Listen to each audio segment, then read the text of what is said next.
Hello అండి. నేను మీ sofa movie reviews and ఇవాళ మన రివ్యూ వచ్చేసి పాన్ మ్యాన్ అనే మలయాళం మూవీ గురించి అండి. ఇది మనకి హాట్‌స్టార్‌లో స్ట్రీమ్ అవుతుంది. తెలుగు లాంగ్వేజ్లో కూడా అవైలబుల్ ఉందన్నమాట. అండ్ మనకి ఈ మూవీ స్టోరీ ఏంటంటే, మన హీరో గోల్డ్ ఫైనాన్స్ అయితే చేస్తున్నాడండి. ఒకరోజు కొంతమందికి అయితే గోల్డ్ అయితే ఇస్తారనమాట. బట్ తనకు రావాల్సిన మనీ అయితే వెనక్కి రాదు. అండ్ ఆ తర్వాత మన హీరో ఏం చేశాడు, తనకు రావాల్సింది ఎలా దక్కించుకున్నాడు అన్నది మూవీ అనమాట.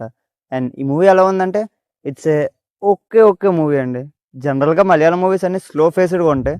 బట్ ఇది స్లో ఫేస్డ్‌గా ఉన్నా కూడా క్లైమాక్స్ అంత కిక్ ఇచ్చేలా లేదనమాట. అంత పెద్ద ట్విస్ట్‌లు, టర్న్స్ ఏం లేవు. జస్ట్ డ్రామా మూవీ అండి. ఫుల్ లెంగ్త్ డ్రామా ఉంటుంది మనకైతే. అండ్ ఈ మూవీ రన్ టైమ్ వచ్చేసి మనకి 2 అవర్స్ అయితే ఉంటది. బట్ ఆ 2 అవర్స్ కూడా మనల్ని కూర్చొని పెట్టే అంతలాగా అయితే ఉండదండి. కొంచెం అక్కడక్కడ బోర్ అయితే కొడద్దనమాట.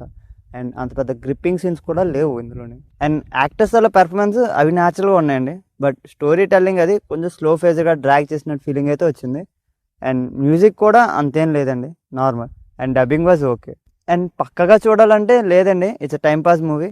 మీకు బోర్ కొడుతుందంటే వెళ్ళి హాట్‌స్టార్ ఓపెన్ చేసి అలా ఒక లుక్ ఏసేయండి అంతే. అండ్ ఈ మూవీకి మేమిచ్చే రేటింగ్ వచ్చేసి 2 స్టార్స్ అండి. అండ్ మీరు ఆల్రెడీ మూవీ చూసినట్టయితే మీకు ఎలా అనిపించిందో కింద కామెంట్ చేసేయండి. And that's the review guys. Thank you for watching.